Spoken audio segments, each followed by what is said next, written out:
बॉलीवुड हीरोइनों को शादीशुदा मर्द, तलाकशुदा मर्द ही ज़्यादा पसंद आते हैं। इस कड़ी की लिस्ट बहुत लंबी है। चलिए हम बात कर लेते हैं अब रानी मुखर्जी के बारे में। रानी मुखर्जी की शादी अभिषेक बच्चन से तय हो चुकी थी, लेकिन एक लिप किस की वजह से सारा मामला ही गड़बड़ हो गया और रानी और अभिषेक की शादी टूट गई। फिर तो इस बंगाली बाला का दिल ऐसा टूटा कि वो सीधे तलाकशुदा आदित्य चोपड़ा के साथ जाकर के ही जुड़ गया। आदित्य और रानी की लव स्टोरी भी काफ़ी इंटरेस्टिंग है। इसमें लव है, रोमांस है और रहस्य भी है। वैसे अगर बातें आदित्य चोपड़ा की करें तो ये सोशल मीडिया से बहुत ही दूर रहते हैं। ये ना तो सोशल मीडिया पे आना पसंद करते हैं, ना सोशल मीडिया पे अपने फैमिली की बातें शेयर करते हैं। यही कारण है कि अगर सोशल प्लेटफॉर्म पे रानी और आदित्य की साथ की तस्वीरें खोजी जाएं तो मिलना काफ़ी मुश्किल है। तो चलिए कुछ बातें आदित्य और रानी से जुड़ी करते हैं। इनकी शादी से लेकर रोमांस तक की सारी बातें शेयर करते हैं। साथ ही साथ रानी से जुड़े कुछ राज के बारे में भी बात करेंगे। आप वीडियो के लास्ट तक हमारे साथ बने रहिए और अगर नए हैं तो प्लीज़ हमारे चैनल को सब्सक्राइब कर दें। रानी और आदित्य की शादी बहुत ही गुपचुप तरीके से 21 अप्रैल 2014 को इटली में हुई थी। शादी को इतना सीक्रेट रखा गया कि रानी और आदित्य की शादी की कोई भी पिक अवेलेबल नहीं है। आपको ये भी बताते चलें कि रानी और आदित्य की शादी में जो गेस्ट आए थे उनको फ़ोटो खींचने की भी सख्त मनाही थी। रानी और आदित्य की पहली मुलाकात मुंबई के संपन्न होटल में हुई थी। बात उस दौर की है जब दिलवाली दुल्हनिया सुपरहिट हुई थी और आदित्य चोपड़ा एक बहुत बड़ा नाम बन चुके थे। यही कारण है कि फिल्म इंडस्ट्री के छोटे से लेके बड़े कलाकार सभी आदित्य चोपड़ा के साथ काम करना चाहते थे। लेकिन जब रानी मुखर्जी आदित्य चोपड़ा से मिली तो उन्होंने आदित्य चोपड़ा से कोई काम नहीं मांगा। ये बात आदित्य को भा गई। ये बात लगभग 1995 के करीब की है।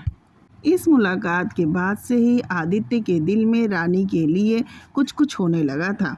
शायद यही कारण था कि जब कुछ कुछ होता है फिल्म बन रही थी उसमें रानी को रिकमेंड किया था आदित्य चोपड़ा ने।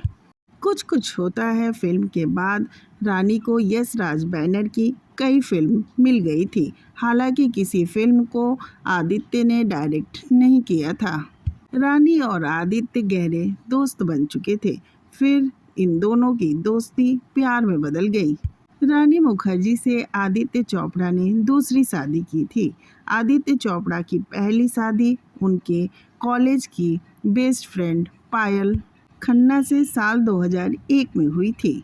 आदित्य के पिता यश चोपड़ा और उनकी मां पामेला चोपड़ा को आदित्य की पहली पत्नी पायल बहुत पसंद थी। पायल इंटीरियर डिजाइनर थी और शादी के बाद उन्होंने यश राज स्टूडियो में इंटीरियर का काम भी किया। लेकिन शादी के कुछ समय बाद ही आदित्य और पायल के रिश्तों में दरार आने लगी थी और साल 2009 में दोनों ने तलाक ले लिया। कहा जाता है कि ये फिल्म इंडस्ट्री का सबसे महंगा तलाक था। पायल ने आदित्य से तलाक के बदले 50 करोड़ की एलिमनी मांगी थी। रानी का दिल ऐसा नहीं है कि आदित्य चोपड़ा के लिए पहली बार धड़का था। रानी का दिल पहली बार धड़का था फिल्म अभिनेता गोविंदा के लिए। बात उन दिनों की है जब रानी गोविंदा के साथ हद कर दी आपने फिल्म कर रही थी। ये रानी की गोविंदा के साथ पहली फिल्म थी। इस फिल्म की शूटिंग के लिए दोनों स्विट्जरलैंड के साथ साथ दुनिया के कई अच्छे अच्छे इलाकों में गए थे। कई खुशनुमा स्थलों पे घूमते घूमते इन दोनों को एक दूसरे से प्यार हो गया था। शूटिंग जब खत्म हो जाती थी उसके बाद गोविंदा और रानी एक साथ रहते थे। फिल्मी गलियारों में इनके अफेयर के किस्से जोरों शोरों से चलने लगे थे। बात तो यहाँ तक उठने लगी थी एक जाने माने जर्नलिस्ट ने रानी और गोविंदा को होटल के एक रूम में एक साथ पकड़ा था। दोनों अक्सर एक साथ नजर आने लगे थे।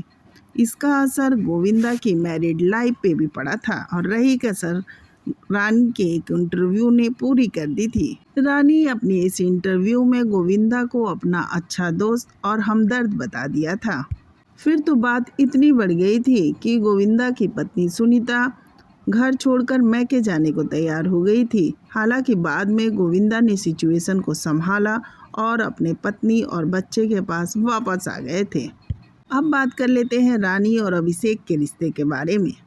रानी और अभिषेक के रोमांस के किस्से फिल्मी गलियारों में खूब उड़े और बात यहाँ तक बढ़ी कि दोनों की शादी भी फिक्स हो गई थी। बच्चन फैमिली को रानी खूब पसंद भी आने लगी थी। रानी और जया बच्चन दोनों ही बंगाली हैं।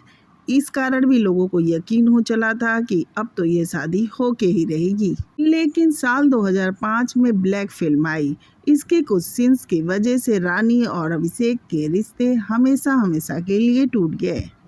ब्लैक फिल्म में रानी ने अमिताभ के साथ एक लिप लॉक सीन किया था। इस सीन की वजह से जया बच्चन नाराज हो गई थी। जया को इस बात की नाराजगी ज़्यादा थी कि रानी ने अपने होने वाले ससुर को किस किया है और इसी सीन की वजह से अभिषेक भी नाराज हो गए थे।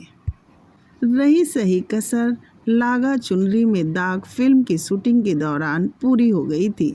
इस फिल्म में रानी जया भादुड़ी की बेटी का रोल अदा कर रही थी और फिल्म की शूटिंग के दौरान अक्सर ही जया बच्चन रानी मुखर्जी पे तंज कसा करती थी। इस तंज से रानी भी बुरी तरह चिढ़ गई थी और आखिरकार अभिषेक और रानी का रिश्ता टूट गया था। यही कारण था कि जब अभिषेक और ऐश्वर्या की शादी हो रही थी उसमें फिल्म इंडस्ट्री के सभी लोगों को बुलाया गया था सिवाय रानी मुखर्जी के। इसके बाद रानी ने एक इंटरव्यू में ये कहा था कि अगर कोई इंसान आपको अपनी शादी में नहीं बुलाता तो फिर इंसान ये समझ पाता है कि आखिर उसका उससे कितना गहरा रिश्ता है। अब बात करते हैं आदित्य और रानी के रिश्ते के बारे में। रानी और आदित्य के रिश्ते से यश चोपड़ा और पामेला चोपड़ा बिल्कुल भी खुश नहीं थे।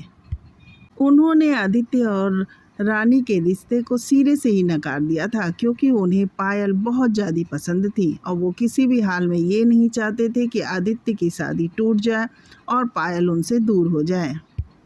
खबरों की माने तो जब आदित्य ने रानी से शादी की जिद कर ली थी उस वक्त यश चोपड़ा ने आदित्य को अपने घर से निकाल दिया था। फिर आदित्य घर से बाहर निकल गए थे और 1 साल तक आदित्य होटल में ही रहे थे। लेकिन माँ तो माँ होती है। आखिरकार पामेला को आदित्य की याद आ ही गई और पामेला झुक गई और आखिरकार आदित्य घर लौट आए। आदित्य और रानी ने 5 साल तक एक दूसरे को डेट किया और इसमें मज़ेदार बात ये रही कि आदित्य ने रानी के पेरेंट्स से इस डेटिंग के लिए परमिशन भी ली थी। फिर 21 अप्रैल 2014 को ये दोनों शादी के बंधन में बंध गए थे। हालांकि इस शादी के बाद रानी को बहुत ही ताने सुनने पड़े थे। रानी को घर तोड़ने वाले का टैग भी मिल गया था। फिर शादी के 1 साल बाद रानी एक लड़की की मां बनी जिसका नाम उन्होंने आदिरा रखा। इसके बाद रानी दोबारा प्रेग्नेंट होना चाहती थी लेकिन वो दोबारा मां नहीं बन सकी। एक बार वो प्रेग्नेंट हुई भी लेकिन उनका मिसकैरेज हो गया। इस बात का रानी कहती हैं कि उन्हें बहुत अफसोस है कि वो अपनी बेटी आदिरा को छोटा भाई या बहन नहीं दे पाई।